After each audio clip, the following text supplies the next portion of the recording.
Assalamualaikum warahmatullahi wabarakatuh. Alhamdulillahirrabbilalamin. Allahumma sholli ala sayyidina Muhammad wa ala ali sayyidina Muhammad.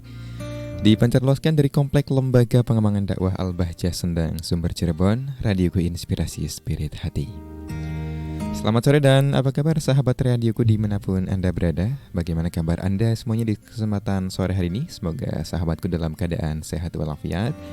Dan semoga aktivitas kita dari pagi sampai saat ini dan sampai malam nanti diberikan kelancaran dan mendapatkan keberkahan dari Allah SWT. Amin amin ya rabbal alamin. Alhamdulillah sahabatku, di kesempatan sore hari ini kita dapat bersua kembali ya dalam program Pesantren Hatiku, sebuah program yang bertujuan untuk meningkatkan kualitas iman dan menggali ilmu dinul Islam. Dan sebelumnya Irfan, sapa dulu sahabatku yang saat ini mendengarkan melalui audio frekuensi di 92,9 FM Cirebon. Kemudian untuk sahabatku yang berada di kawasan Batam ya, melalui radioku 104,7 FM Batam. Kemudian untuk radioku radioku Majalengka di 92,4 FM-nya. Dan untuk sahabatku yang mendengarkan melalui audio streaming di www.radioku.com atau sahabatku yang mendengarkan melalui live streaming di Facebook Radioku Cirebon, selamat mengikuti sahabatku program Pesantren Hatiku di sore hari ini yang insya Allah akan menemani ruang dengar sahabatku semuanya hingga kelar pukul 17:30. Dan seperti biasa sahabatku, di Pesantren Hatiku sore hari ini kita akan kembali belajar bersama asatidz dari Lembaga Pengembangan Dakwah Al-Bahjah Cirebon, yaitu bersama Al-Ustadz Muhammad Syekhu, yang alhamdulillah sudah hadir bersama Irfan di studio kita sama beliau. Assalamualaikum warahmatullahi wabarakatuh Ustaz. Waalaikumsalam warahmatullahi wabarakatuh. Bagaimana kabarnya Ustaz? Alhamdulillah sehat Kang Irfan, berkat doa antum dan para pendengar semua insyaallah. Alhamdulillahirrahmanirrahim. Baik Ustaz, di kesempatan Pesantren Hatiku sore hari ini ada tema atau materi apa Ustaz yang akan disampaikan? Insyaallah kita masih melanjutkan tentang akidah ya, yang mana kita sedang sebenarnya adalah membahas tentang rahasia zikir para ulama, yang mana di antaranya adalah kita membahas tentang akidah insyaallah. Ya, baik, masyaallah. Tafadhal Ustaz. Assalamualaikum warahmatullahi wabarakatuh. Waalaikumsalam warahmatullahi wabarakatuh. Bismillah, alhamdulillah, wal khairu wasyarru masyiatillah, wala haula wala quwata illa billah. Wassalatu wassalamu ala rasulillah sayyidina wa maulana Muhammad ibni Abdillah wa ala alihi wa sahbihi wa mawalah, amma ba'du. Allahumma arhamna wa la tu'adzibna wansurna wa la takhlulna wa afina wa la tumridna wa akrimna wa la tuhinna wa athirna wa la tu'thir alaina innaka ala kulli syai'in qadir. Amin ya rabbal alamin. Yang dimuliakan Allah, guru kita semua, Buya Yahya serta keluarga, semoga Allah memberikan kepada beliau umur panjang dalam keadaan sehat walafiat. Dan semoga Allah memberikan kepada beliau taufik sehingga beliau diberikan kemudahan-kemudahan, terutama adalah di dalam langkah dakwah beliau mengajak kita semua, mengajak umat Islam untuk semakin dekat kepada Allah dan semakin cinta kepada Rasulullah sallallahu alaihi wasallam. Amin amin ya rabbal alamin. Kang Irfan dan juga para orang tua kami, para pendengar radioku, para pemirsa channel radioku 92,9 FM Cirebon atau radioku network yang dimuliakan oleh Allah Subhanahu wa taala. Pertama, bersyukur kepada Allah Subhanahu wa taala atas limpahan rahmatnya, yang mana dengan rahmat dari Allah Subhanahu wa taala sore ini kita mendapatkan taufik untuk murojaah, mutolaah tentang karya para ulama, yang mana kita sedang membahas tentang rahasia zikir para ulama.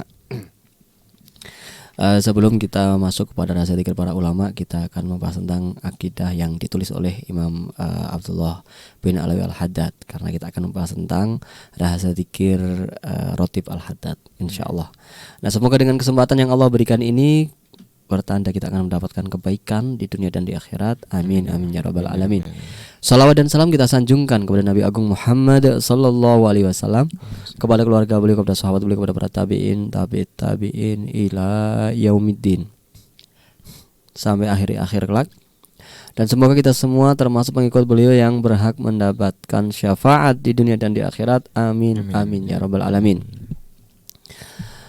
Para pendengar radioku yang dimuliakan Allah, pada kesempatan yang lalu kita telah membahas tentang nikmat kubur dan juga siksa kubur. Nah, kesempatan sekarang kita akan membahas tentang mizan. Jadi setelah alam kubur nanti kita akan ada hari kiamat. Nanti di situ ada hari kebangkitan. Semua orang akan dibangkitkan. Kemudian nanti akan ada hisab, akan ada mizan, akan ada sirat. Seperti itu. Nah, sebelum kita memulai, bersama-sama kita baca dulu Al-Fatihah untuk guru-guru kita semua, untuk orang tua kita dan juga untuk kakek nenek kita dan orang-orang di sekitar kita yang telah meninggal dunia, yang telah mendahului kita. Semoga Allah mengampuni mereka, semoga Allah menjadikan kuburnya tempat nikmat, dan semoga Allah menjadikan kubur mereka sebagai taman di antara taman surga.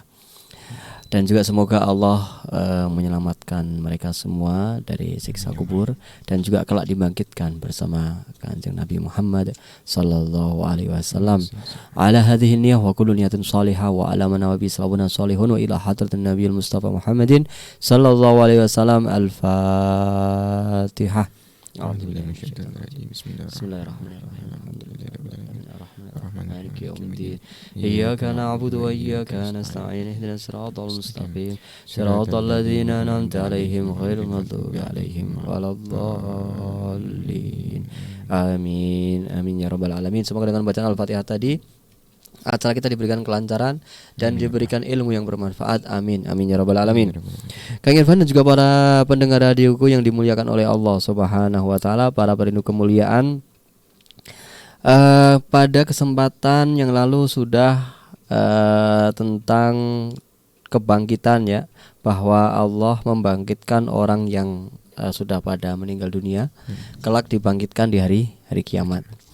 Kemudian ada namanya al-hasyr atau digiring semua umat manusia menuju padang mahsyar. Padang mahsyar itu ya semacam tempat yang luas yang tidak ada tepi, tidak ada ujungnya. Kemudian mereka semua akan dihadapkan kepada hisab. Hisab itu perhitungan amal manusia. Perhitungan amal manusia. Nah, perhitungan amal manusia ini nanti ternyata ada yang manusia itu hisabnya sangat mudah, sangat cepat, sangat mudah, sangat cepat, dan hasilnya bagus. Ya, jadi ini jalur khusus. Jadi ada juga nanti bi ghairi hisab. Bi ghairi hisab itu bukan berarti tidak ada apa-apa, cuman dia pokoknya sudah dianggap hisabnya itu hasilnya langsung. Hasilnya adalah baik, langsung lulus gitu lah. Seperti itu. Nah, ada juga yang hisabnya itu terasa lama, panjang, berjilid-jilid mungkin ya kalau itu ya. Dia berjilid-jilid karena di situ hisabnya ternyata banyak sekali yang harus dipertanggungjawabkan. Biasanya itu yang paling banyak itu adalah terkait harta. Apalagi kalau hartanya sangat banyak.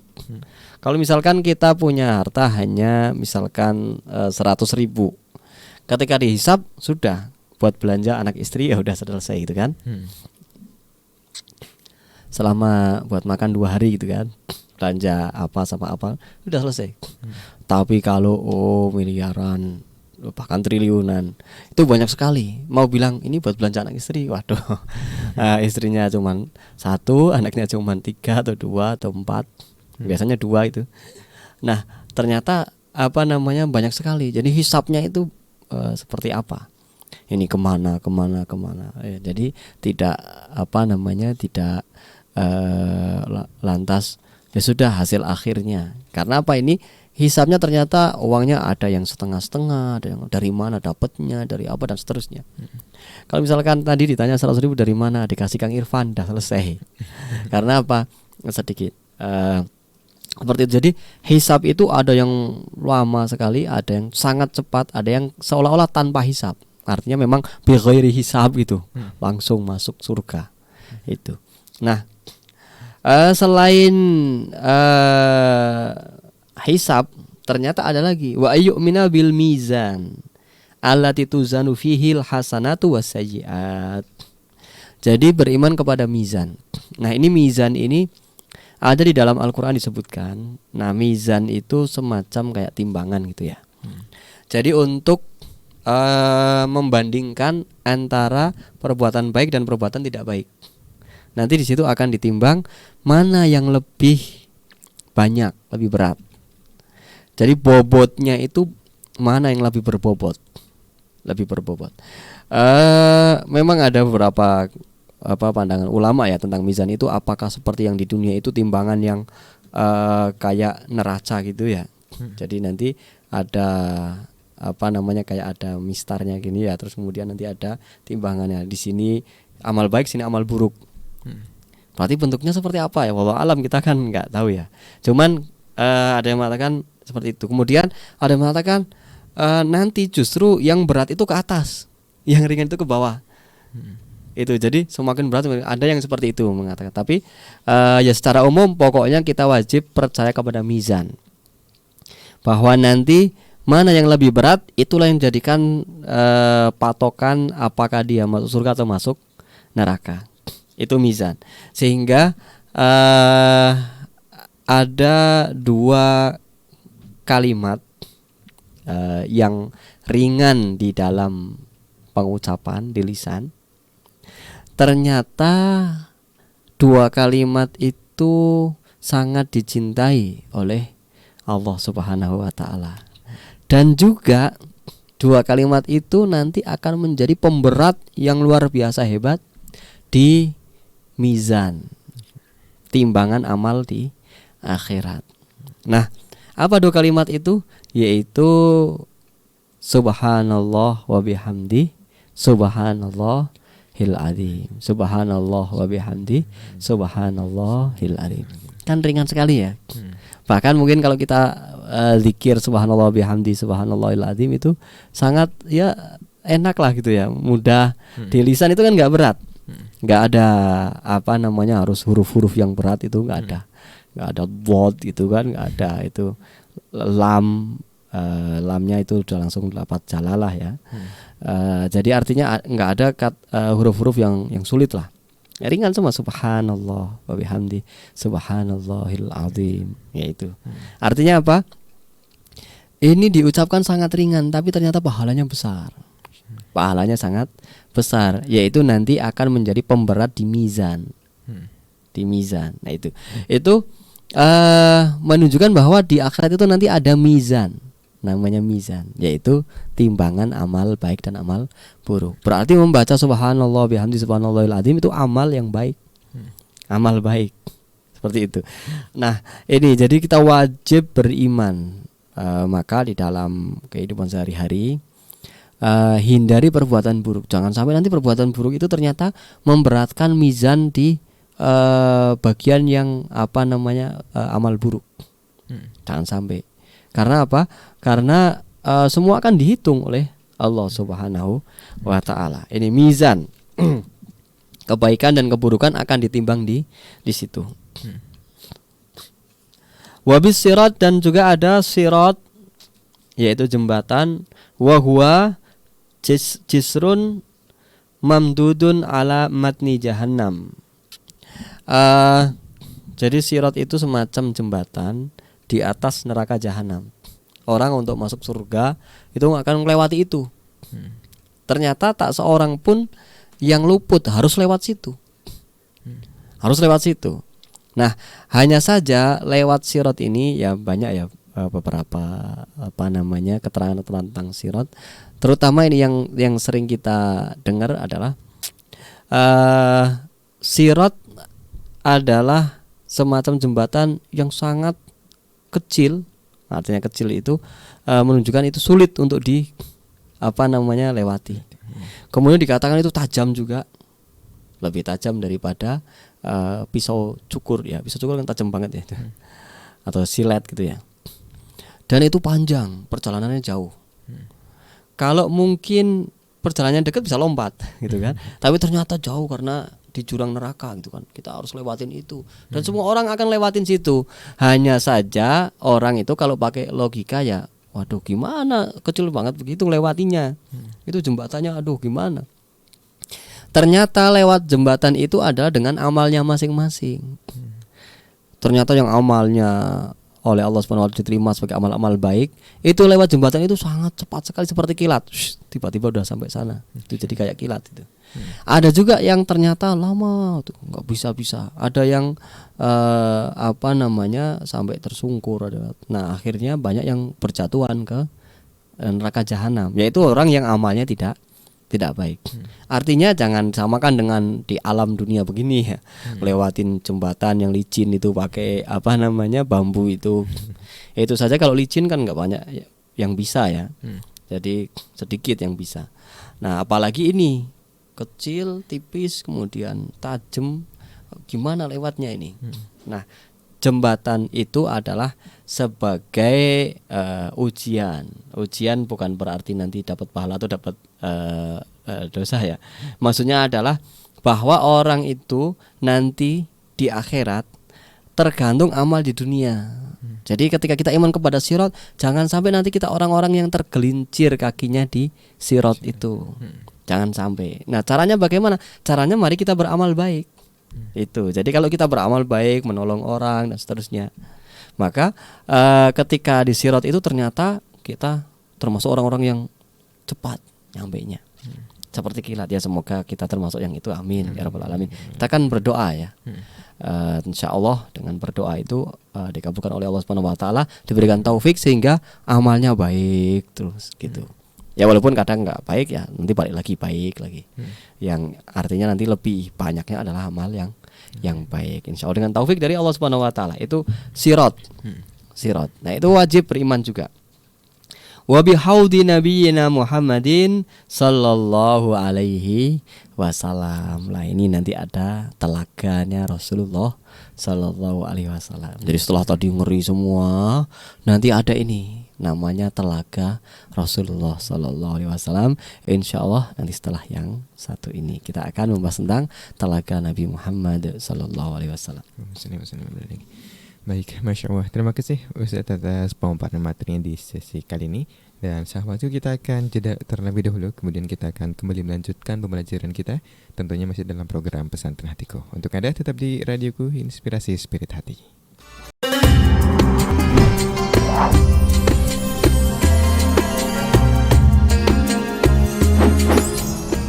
Radioku Inspirasi Spirit Hati masih dipancar luaskan dari Komplek Lembaga Pengembangan Dakwah Al-Bahjah Sendang, Sumber, Cirebon. Anda masih bersama kami sahabatku dalam program Pesantren Hatiku. Dan kita langsung lanjutkan pembelajaran kita bersama Al-Ustadz Muhammad Syekhul. Terima kasih Kang Irfan dan juga para pendengar radio dimanapun Anda berada. Semoga rahmat Allah Subhanahu wa taala senantiasa tercurah kepada kita semua. Amin amin, ya rabbal alamin. Pembahasan tadi kita membahas tentang mizan dan juga sirat, yang mana dari sebelumnya dibangkitkan, digiring, dihisab, kemudian mizan, sirat, itu semua adalah situasi dan kondisi yang mencekam, situasi dan kondisi yang menjadikan orang itu lupa dengan anak istrinya. Orang kan kalau di dunia ini walaupun ada bencana apa tuh masih ingat kan anak istrinya, tidak menyelamatkan diri, dia waduh anak saya di sana, jadi ingin menyelamatkan itu. Nah, ketika di akhirat kondisi ini, kondisi yang sangat mencekam dan memprihatinkan, sehingga masing-masing memperhatikan dirinya sendiri, masing-masing memperhatikan dirinya sendiri. Nah, itu kondisi yang sangat mencekam. Bahkan ketika dalam dikisahkan bahwa nanti di akhirat itu orang itu tanpa busana, tanpa pakaian, karena baru dibangkitkan dari alam kubur. Nah, kecuali nanti beberapa nabi gitu ya, yang mana mereka pertama yang dikasih busana duluan. Nah, ternyata apa?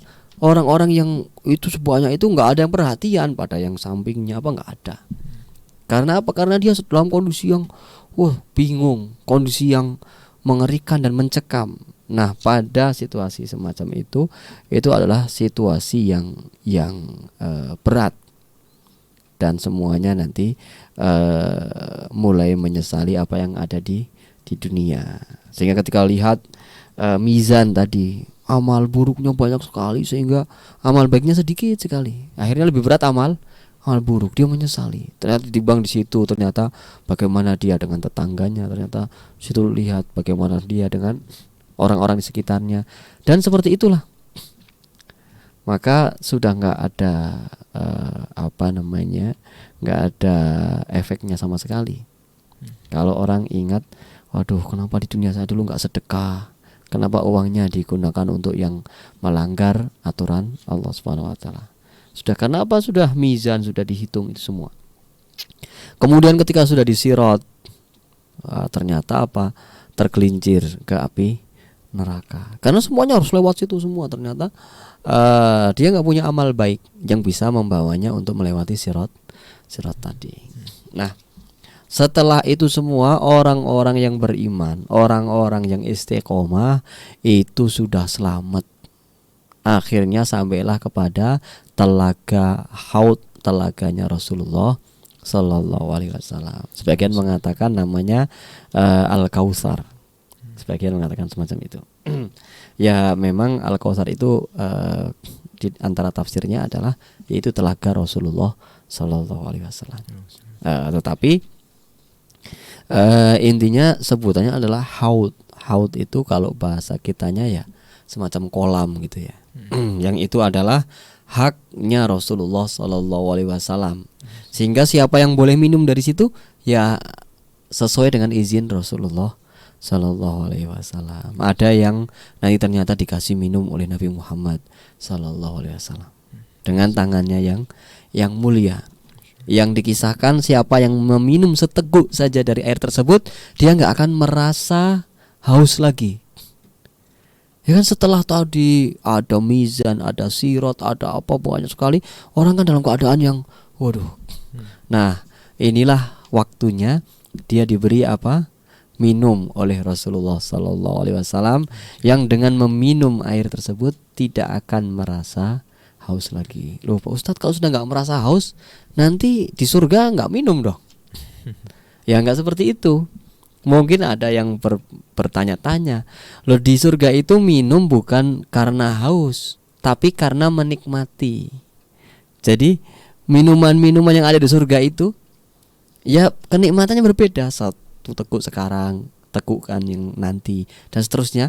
Itu berbeda rasanya dan selalu lebih nikmat. Artinya apa? Bahwa di surga adalah tempat untuk menikmati kelezatan-kelezatan yang disediakan di dalam surga tersebut. Jadi bukan berarti nanti lo sudah minum telaga yang dari Rasulullah Sallallahu Alaihi Wasallam, berarti nggak perlu lagi nanti minuman di di surga, gitu kan? Ya karena memang di surga itu adalah tempatnya untuk bersenang-senang dan menikmati, sehingga bukan karena hausnya. Makanan juga bukan karena laparnya, karena dikisahkan di surga itu sudah nggak ada buang kotoran sudah. Jadi ya makan karena kenikmatan, kelezatan. Jadi bukan karena lapar dan seterusnya. Itu. Sehingga ya di surga itu semuanya kenikmatan, sehingga dikatakan bahwa mala ainun ra'at wala udhunun sami'at wala khotara fi bali bi qalbi basyarin. Itu artinya surga itu nggak terbayangkan seperti apa ya, orang kok minum bukan karena haus. Kalau kita minum di sini karena haus, akhirnya minum itu kan, atau makan karena lapar. Kalau nggak lapar juga udah nggak enak semuanya, walaupun itu makanan yang paling lezat. Kalau sudah kenyang itu udah nggak bisa. Tapi kalau di surga ya karena apa? Karena menikmati, dan itu adalah balasan ketika kita berbuat baik di alam dunia. Seperti itu. Nah, ini wa bihaudi nabiyina Muhammadin sallallahu alaihi wasallam, kita harus iman kepada telaga Haud. Kemudian alladzi yasrabu minhul mu'minun, yang mana diminum, air tersebut diminum oleh orang-orang yang mukmin qabla dukhulil jannati, sebelum masuk surga. Jadi sebelum masuk surga minum dari telaganya Rasulullah sallallahu alaihi wasallam. Mungkin sekarang ini kan kita sering mendengar hadis-hadisnya Nabi Muhammad. Kisah-kisah bagaimana para sahabat dulu yang ketika dalam kondisi panas, peperangan, nggak ada air, airnya hanya satu tempat yang dipegang oleh Rasulullah Sallallahu Alaihi Wasallam. Nggak ada lagi ya Rasul, hanya itu. Akhirnya Rasul memberi minum ratusan orang pada waktu itu dengan satu teko mungkin itu ya waktu itu. Yang mungkin itu pun nggak penuh. Semua orang minum dengan sempurna. Kemudian wudhu juga. Semua orang dikisahkan sampai 300 orang wudhu satu teko. Itu ternyata adalah airnya keluar dari sela-sela jarinya Rasulullah Sallallahu Alaihi Wasallam. Sehingga ketika orang pada wudhu itu airnya nggak habis-habis ya, karena itu adalah air dari mukjizatnya Nabi Muhammad Sallallahu Alaihi Wasallam. Nah, ya bayangan saya begitu, orang-orang pada minum dari Nabi Muhammad ketika berada di telaga Haud. Kan para sahabat juga banyak sekali itu pada minum. Terus nanti gimana Kanjeng Nabi Rasulullah itu capek apa enggak ya? Namanya di akhirat sudah bukan lagi kayak di dunia ya. Kalau di dunia kan ya seperti apa kalau berdiri untuk ribuan orang bahkan jutaan orang yang beriman kepada Nabi Muhammad. Tapi bedalah, alamnya sudah berbeda, sehingga di situ nanti semua orang akan minum dari itu kemudian masuk surga. Seperti itu. Yang berikutnya adalah yu'minu bi syafaatil anbiya, dan juga kita harus beriman tentang syafaatnya para nabi. Syafaat para nabi. Memang para nabi itu nanti masing-masing itu memberi syafaat, tetapi syafaat yang paling agung adalah milik Rasulullah Sallallahu Alaihi Wasallam. Ada nanti namanya syafaatul uzma. Syafaatul uzma, yaitu pertolongan yang diberikan oleh Rasulullah kepada orang-orang yang walaupun dia di dunianya itu luar biasa. Mungkin kita bilang paling tidak baik gitu. Tetapi nanti di situ ada haknya Rasulullah. Ya kalau yang baik-baik, yang orang iman, yang orang percaya kepada Nabi, itu syafaatnya khusus. Dari Kanjeng Nabi syafaat khusus. Tapi kalau ini orang-orang yang berat-berat itu syafaat uzma. Nanti yang Nabi Muhammad hanya yang bisa memberi syafaat, yaitu ketika orang sudah nggak ada yang bisa memberi pertolongan, yang bisa hanya Nabi Muhammad Sallallahu Alaihi Wasallam. Bahkan sampai Nabi Adam, bukan makom saya ini, bukan bagian saya. Kemudian Nabi Nuh, kemudian Nabi Isa, Nabi Musa, Nabi Isa, sampai semuanya menunjuk bahwa yang punya hak untuk syafaat ini hanya Kanjeng Nabi Muhammad Sallallahu Alaihi Wasallam. Maka saat itulah semua orang memuji Nabi Muhammad, memuji dan mengeluh-elukan Nabi Muhammad, sehingga disebut dengan makom mahmud, makoman mahmuda, artinya makom yang terpuji, yaitu di saat semua orang itu melihat Nabi Muhammad. Nah, ternyata syafaat Nabi Muhammad Sallallahu Alaihi Wasallam itu ada di tempat-tempat yang tadi, yang mengerikan tadi, yaitu ketika hisab. Itu ada yang dalam hisab itu butuh syafaat Nabi. Karena dia setelah dihisab, amalnya ternyata nggak imbang, ternyata banyak yang tidak baik, harusnya ini dan seterusnya. Yang memberi syafaat siapa? Nabi Muhammad Sallallahu Alaihi Wasallam. Kemudian juga ketika ketika mizan, ketika mizan, timbangan itu, ketika sirat, lewat sirat tadi yang mengerikan, ternyata ada yang nggak bisa. Nah, ada yang mau terjatuh ke neraka, tapi kemudian dapat syafaat Nabi Muhammad Sallallahu Alaihi Wasallam. Dan itu adalah lokasi-lokasi yang berat, dan syafaat Nabi ada di situ nanti, yaitu hanya Nabi Muhammad Sallallahu Alaihi Wasallam nanti yang memberikan syafaatul uzma. Nah, orang-orang yang mukmin, yang khusus ini nanti syafaat khusus dari kanjeng Nabi. Apalagi yang cinta kepada Nabi, yang iman kepada Nabi, yang bersalawat kepada Nabi, nanti syafaatnya khusus. Ya, berbeda dengan tadi yang syafaatul uzma yang orang-orang nggak jelas itu yang itu harusnya berterima kasih kepada Nabi Muhammad ketika nanti memberi syafaat. Tapi kalau nanti ternyata Kanjeng Nabi itu nggak kenal, nggak apa, apalagi nggak beriman dan seterusnya, ya wallahu alam. Dan seperti apa itu terserah Nabi Muhammad Shallallahu Alaihi Wasallam. Itulah hak yang luar biasa. Kemudian as-siddiqin, setelah para nabi ternyata as-siddiqin, orang-orang yang bersungguh-sungguh di dalam imannya. Itu. Dan itu makom tersendiri.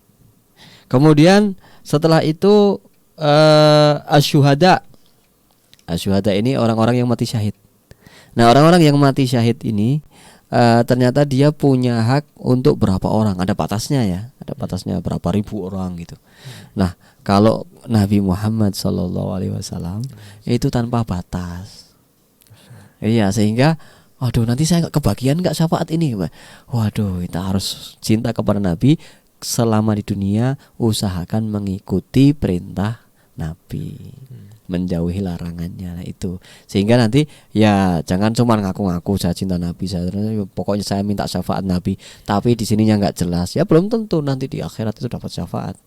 Iya, seperti itu. Tapi kalau yang sudah jelas ngikuti Nabi dan seterusnya, ya insya Allah masih dapat syafaat. Nah ini, jadi syafaat itu anbiya, siddiqin, syuhada, kemudian summal ulama wassalihin, para ulama dan orang-orang soleh. Maka jangan kita ikut-ikutan mencaci ulama, menyinggung-nyinggung ulama, orang-orang yang istiqomah, sholatnya istiqomah, zikirnya istiqomah, kemudian mengajar istiqomah, menyampaikan hukum-hukum dengan istiqomah. Jangan berani-berani kita ikut komentar. Itu kalau lewat beranda kita skip lewati. Jangan ikut-ikutan. Waduh, ini membicarakan ulama, jangan didengarkan, jangan. Karena apa? Para ulama itu memberi syafaat nanti di akhirat. Nah, kita harus mendekat kepada para ulama, kita harus ikut majelisnya, kita mengikuti apa yang jadi ajaran-ajarannya, semacam itu. Kemudian juga sholihin, orang-orang yang soleh, walaupun bukan ulama. Kalau dia istiqomah, dia sudah tahu, misalkan hanya tahu tentang sholat, kemudian dia mengerjakan sholat dengan sungguh-sungguh. Dia sudah tahu tentang misalkan zakat, kemudian dia berzakat dengan sebenarnya. Kemudian dia udah tahu tentang haji, dia berangkat haji sesuai dengan tuntunannya. Pokoknya orang soleh lah, dia istiqomah di dalam perintah Allah dan juga istiqomah meninggalkan larangan Allah. Nah, orang-orang soleh ini juga berhak mendapatkan syafaat. Wal mu'minin, ternyata orang yang beriman juga punya syafaat, tapi ya kadarnya mungkin tidak seperti kadar para nabi, syuhada, sholihin, apalagi orang-orang yang hafal Al-Quran. Itu punya hak syafaat. Wa anna syafa'at al-uzma makhsusatun bi Muhammadin sallallahu alaihi wasallam. Dan ternyata syafa'atul uzma khusus milik Nabi. Yaitu tadi orang-orang yang tidak jelas itu yang mampu memberi syafaat adalah Nabi Muhammad sallallahu alaihi wasallam. Seperti apa? Yaitu haknya Allah memberi hak kepada Nabi Muhammad. Nah, kira-kira siapa orang yang akan diberi syafaat oleh Nabi sedangkan dia tidak beriman? Atau mungkin orang yang di dunia tidak mengucapkan syahadat. Siapa? Ya tentunya itu haknya Nabi ya. Kita nggak bisa menebak-nebak. Karena apa? Karena itulah kemuliaan Nabi Muhammad yang akhirnya beliau adalah dipuji oleh seluruh umat pada masa itu. Dari zaman Nabi Adam sampai sekarang. Banyak yang minta syafaat ke yang lain, tidak ada. Ternyata hanya milik Nabi Muhammad. Nah, syafaat itu seperti apa? Syafaat itu ternyata adalah bagaimana membebaskan orang yang terbelenggu. Nanti di akhirat ketika dihisab, ada yang terbelenggu dengan hisabnya. Dia tidak bisa keluar dari situ karena apa? Karena dia hisabnya adalah sangat buruk sekali. Jadi tidak ada amal baiknya sama sekali atau amal baiknya sedikit dan seterusnya. Mizan juga demikian. Sirat juga dia tergelincir mau masuk neraka. Akhirnya apa? Yang menyelamatkan adalah Nabi Muhammad sallallahu alaihi wasallam. Tentunya adalah atas izin dari Allah Subhanahu wa taala. Nah, ini nanti ternyata ada juga bagaimana nasibnya yang terlanjur. Ada yang tergelincir masuk neraka dari sirat. Udah ditimbang ternyata timbangannya buruk-buruk semua, masuk neraka. Nah, yang sudah terlanjur masuk neraka seperti apa nasibnya? Karena ternyata ada juga orang-orang yang beriman tapi masuk neraka. Nah, ini kita akan baca setelah yang satu ini, insyaallah. Baik, Masya Allah. Terima kasih Ustaz atas pemaparan materi di sesi kali ini. Dan sahabatku, kita akan mendengarkan beberapa informasi. Pastikan Anda tetap bersama kami di Radioku Inspirasi Spirit Hati.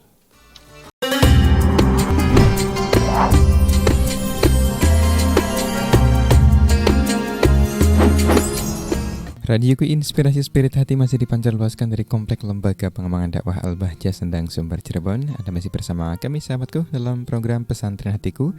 Dan kita lanjutkan pembelajaran kita bersama Al-Ustadz Muhammad Syekhu. Terima kasih Irfan dan juga para pendengar radio dimanapun Anda berada, sama rahmat Allah Subhanahu wa Ta'ala senantiasa tercurah kepada kita semua. Amin amin ya rabbal alamin. Setelah tadi kita mendapatkan telaga Haud, kemudian syafaat para nabi, kemudian orang-orang mati syahid dan juga orang-orang soleh, para ulama dan juga orang-orang soleh. Kemudian tadi juga dibahas tentang syafaatul uzma, yang mana syafaat Rasulullah SAW kepada siapapun, yaitu haknya Nabi Muhammad SAW. Dan kita nggak bisa menebak-nebak ya. Kalau begitu saya sekarang mau seenaknya sendiri aja, nanti syafaat Nabi ya. Siapa bilang dapat syafaat Nabi, kan belum tentu.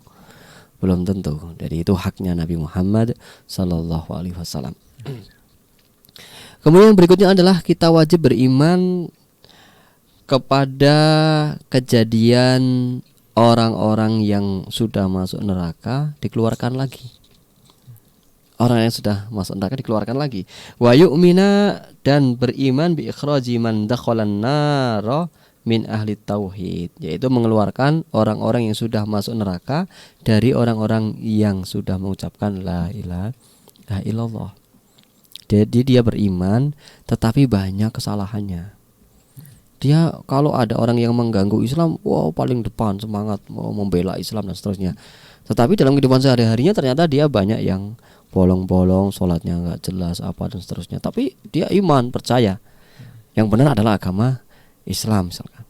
Yang benar adalah Tuhan kita Allah Subhanahu wa Ta'ala. Bahwa Nabi terakhir adalah Nabi Muhammad Sallallahu Alaihi Wasallam. Wow, dibela mati-matian tentang itu. Tetapi ternyata dalam kesehariannya belum bisa mengamalkan syariat Islam. Mungkin dia sholat, tetapi ternyata belum baik sama tetangga dan seterusnya. Akhirnya banyak kesalahannya dan masuk neraka. Nah, kapan dia dikeluarkan? Wallahu a'lam. Tidak ada yang tahu. Tapi itu bisa kita lihat atau bisa kita umpamakan begini. Jadi ketika orang ini sudah terlanjur pada masuk neraka, tentunya kan yang masih diselamatkan oleh Nabi adalah orang-orang yang masih pada lewat itu, mau lewat sirat mau apa, itu yang dapat syafaat Nabi Muhammad. Tapi yang sudah terlanjur masuk situ ya berarti nunggu kan, sampai semuanya nanti dicari-cari, bahkan sampai ada yang dicari-cari nggak ketemu. Ternyata ada kalimat yang mana menunjukkan bahwa dia itu ada cahayanya di dalam hatinya, yaitu kalimat la ilaha illallah di dalam hatinya. Nah itu.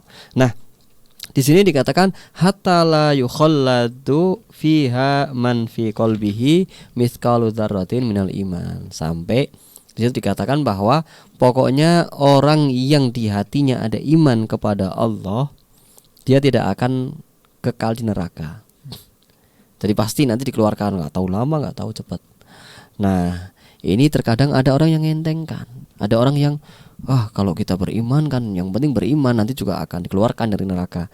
Jangan coba-coba. Karena apa? Di dalam kehidupan kita yang di dunia ini, yang mungkin panas apinya itu nggak seberapa dibandingkan neraka, yang mungkin kejadian-kejadian kesakitan dan lain-lain di dunia ini belum seberapa dibandingkan neraka. Itu saja nggak ada orang yang mau. Nggak ada orang yang mau kena setrika, menghindar pasti kan. Tidak ada orang yang mau kebakar, menghindar dari api.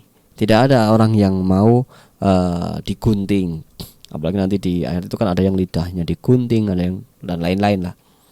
Nah, ketika di dunia saja yang mungkin gak seberapa beratnya atau tidak seberapa sakitnya, yang mungkin juga sakitnya hanya sebentar, apalagi di neraka yang dikisahkan bahwa orang yang siksanya paling ringan, ini paling ringan di neraka ya, barangkali itu juga siksa orang yang sebenarnya masih punya iman, tapi karena dia banyak kesalahan akhirnya masuk neraka.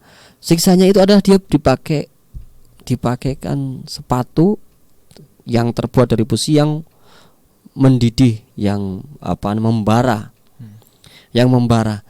Ketika sepatu itu dipakai, ternyata apa? Yang mendidih adalah ubun-ubunnya. Saking panasnya dari bawah ke atas. Nah, itu adalah siksaan yang paling ringan. Semacam itu. Belum lagi siksaan yang lain, apalagi disetrika, apalagi di naudzubillah min dzalik. Semoga Allah menyelamatkan kita semua. Maka jangan mengentengkan, jangan sampai ada yang mengatakan yang penting kan iman, nanti masuk surga juga, nanti dikeluarkan dari neraka. Jangan semacam itu. Karena ketika di neraka kita nggak tahu mau berapa hari, berapa tahun, tidak tahu. Bahkan satu hari di akhirat itu kan seperti 500 tahun.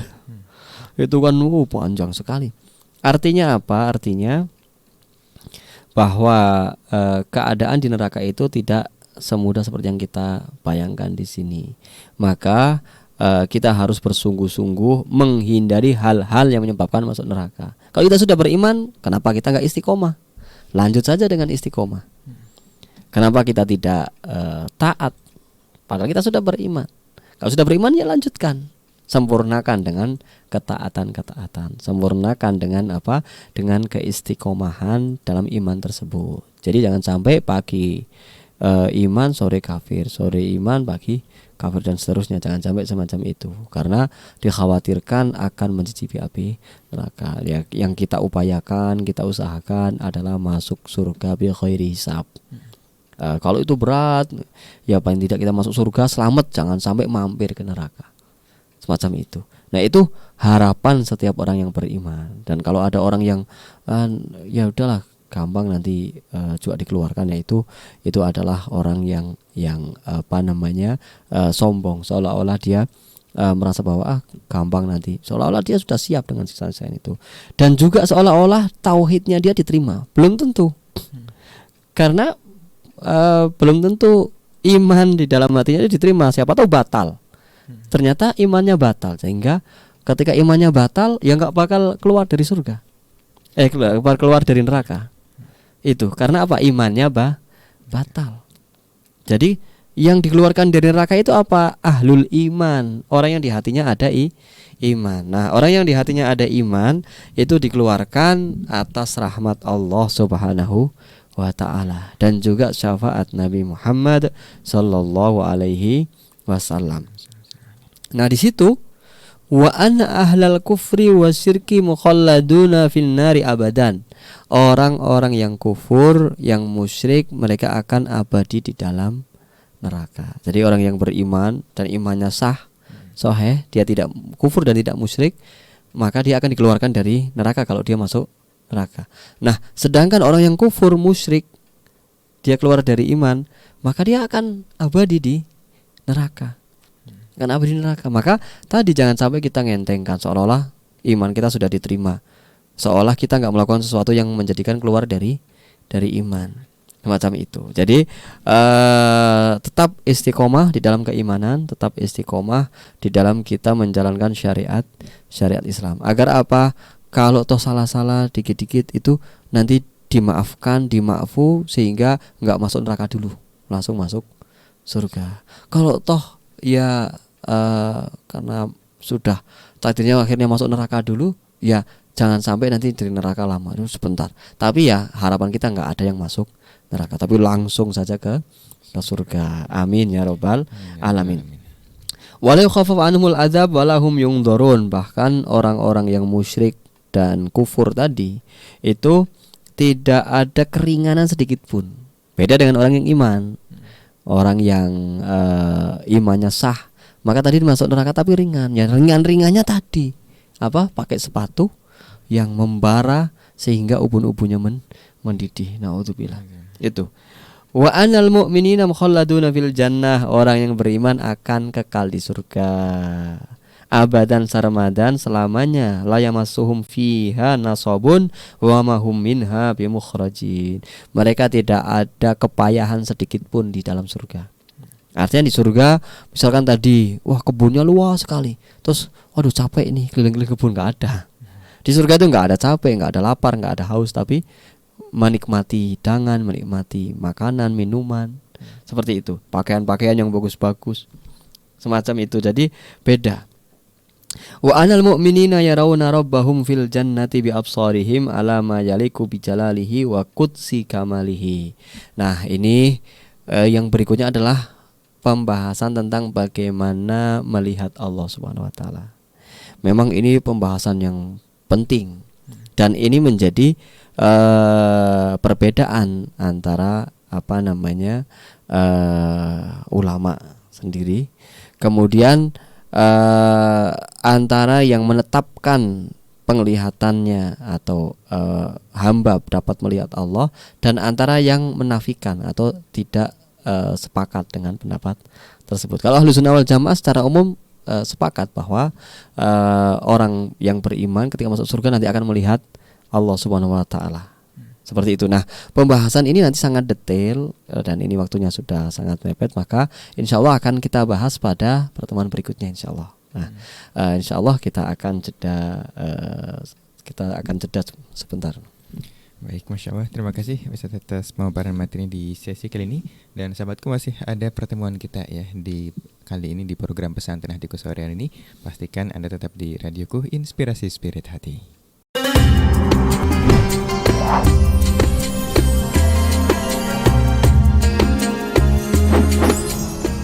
Radioku Inspirasi Spirit Hati masih dipancar luaskan dari Komplek Lembaga Pengembangan Dakwah Al-Bahjah Sendang Sumber Cirebon.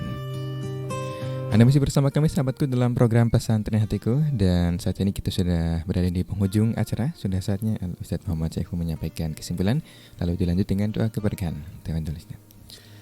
Terima kasih Kang Irfan dan juga para pendengar radio dimanapun Anda berada. Semoga rahmat Allah Subhanahu wa taala senantiasa tercurah kepada kita semua. Amin amin ya rabbal alamin. Kesimpulan dari apa yang kita baca hari ini adalah bahwa kita harus beriman tentang hari akhir ya. Ketika kita dibangkitkan, kemudian nanti kita akan digiring ke padang mahsyar, kemudian nanti kita akan dihisab. Setelah itu kita juga tahu ada namanya mizan, timbangan amal. Kemudian juga kita harus beriman nanti ada namanya sirat. Yang semua itu dalam rangka apa? Dalam rangka untuk memperbaiki amal kita di dunia. Jadi kalau kita beriman kepada itu semua dan kita tahu bagaimana beratnya keadaan itu semua di akhirat, yang mana kita sudah tidak bisa beramal lagi, maka selagi kita masih hidup di dunia, selagi kita masih punya kesempatan untuk beramal, maka silakan beramal dengan amal yang baik. Baik dengan keadaan antara pribadi dengan Allah atau keadaan antar pribadi dengan sesama. Jadi hikmah dari iman kepada ini semua adalah kita menjadi pribadi yang baik. Nah, kemudian di situ ada namanya khauf, yaitu takut akan keadaan yang luar biasa, yaitu keadaan yang menunjukkan keagungan Allah Subhanahu wa taala. Nah, akan tetapi setelah itu semua kita juga wajib beriman. Ada yang namanya syafaat Nabi Muhammad SAW, syafaat orang-orang soleh, syafaat orang-orang yang diizinkan oleh Allah untuk memberikan syafaat. Orang-orang yang sudah di situ diberikan oleh Allah kesempatan untuk memberi syafaat. Maka di situ ada namanya roja atau harapan. Ya, terutama adalah harapan kita. Kalau mungkin kita nggak tahu siapa orang yang mati syahid dengan ikhlas, kan kita nggak tahu. Kalau kita mengharap syafaatnya dia, ternyata dia nggak ikhlas. Kemudian siapa orang soleh yang benar-benar soleh, kemudian diterima oleh Allah syafaatnya, kan kita nggak tahu. Tapi yang kita yakin dan kita tahu adalah Nabi Muhammad SAW, dan sudah pasti itu memberi syafaat. Maka bagaimana caranya kita memiliki harapan kepada Nabi Muhammad SAW wasallam. Tentunya adalah dengan cara apa? Dengan cara kita semakin peduli terhadap ajaran-ajaran Nabi Muhammad. Terutama adalah semakin memperbanyak kedekatan kita kepada Nabi Muhammad, yaitu memperbanyak membaca sholawat kepada beliau. Nah itu. Jadi ada keadaan-keadaan di akhirat yang mana keadaan itu menjadikan kita khauf, merasa takut kepada Allah. Kemudian ada keadaan-keadaan di akhirat yang kita merasa roja, berharap akan rahmat Allah. Terutama adalah karena Allah memberikan izin kepada Nabi Muhammad untuk memberikan syafaat di situ. Jadi imbanglah di dalam khauf dan roja. Dengan khauf kita akan menghindari kemaksiatan-kemaksiatan, kita akan menghindari hal-hal yang dilarang oleh Allah. Kemudian dengan roja kita akan mengerjakan perintah-perintah Allah, melaksanakan sunnah-sunnah Rasulullah Sallallahu Alaihi Wasallam dan berpegang teguh pada syariatnya. Demikianlah kalau kita khauf dan roja seimbang. Jangan sampai kita hanya khauf saja, takut terus, aduh nanti gimana akhirnya stres. Atau sangat harapannya berlebihan, wah gampang nanti syafaat Nabi, nanti kita diampuni lah, itu akhirnya jadinya ngentengkan, khawatir nanti keluar dari iman ternyata. Nah maka harus imbang antara khauf dan roja. Semoga Allah Subhanahu wa ta'ala menjadikan kita pribadi-pribadi yang seimbang di dalam khauf dan roja. Dan semoga Allah SWT memberikan taufiknya sehingga kita mudah mengamalkan perintah-perintahnya, menjalankan syariatnya, dan juga kita dengan mudah untuk menjauhi larangan-larangannya. Dan semoga dengan taufik tersebut kita juga diberikan istiqomah hingga kelak meninggal dalam keadaan husnul khotimah, setelah panjang umur dalam keadaan sehat wal afiat. Ala hadhihi niyah wa kullu niyatin shalihah. Al-Fatihah. A'udzubillahi minasyaitonir rajim. Bismillahirrahmanirrahim. Alhamdulillahirabbil alamin arrahmanir rahim maliki yaumiddin. Iyyaka na'budu wa iyyaka nasta'in. Ihdinas siratal mustaqim. Siratal ladzina an'amta 'alaihim ghairil maghdubi 'alaihim waladdallin. Amin. Demikian yang bisa kami sampaikan, semoga bermanfaat dan semoga kita diberikan oleh Allah SWT kemampuan untuk mengamalkannya. Dan apabila banyak kata-kata yang kurang berkenan, kata-kata yang kurang yang menyinggung perasaan, maka kami mohon maaf yang sebesar-besarnya dan mohon doa selalu. Wabillahi taufiqul hidayah waridhal inayah wal afu minkum. Wassalamualaikum warahmatullahi wabarakatuh. Waalaikumsalam warahmatullahi wabarakatuh. Alhamdulillahirrabbilalamin. Baik Ustaz, terima kasih atas ilmu yang telah disampaikan. Semoga Allah memberikan kemampuan kepada kami semua untuk bisa memahaminya dengan baik dan benar, dan semoga kita bisa mengambil manfaat darinya. Amin amin ya rabbal alamin. Terima kasih untuk sahabatku atas kebersamaannya. Kami mohon maaf atas segala kekurangannya.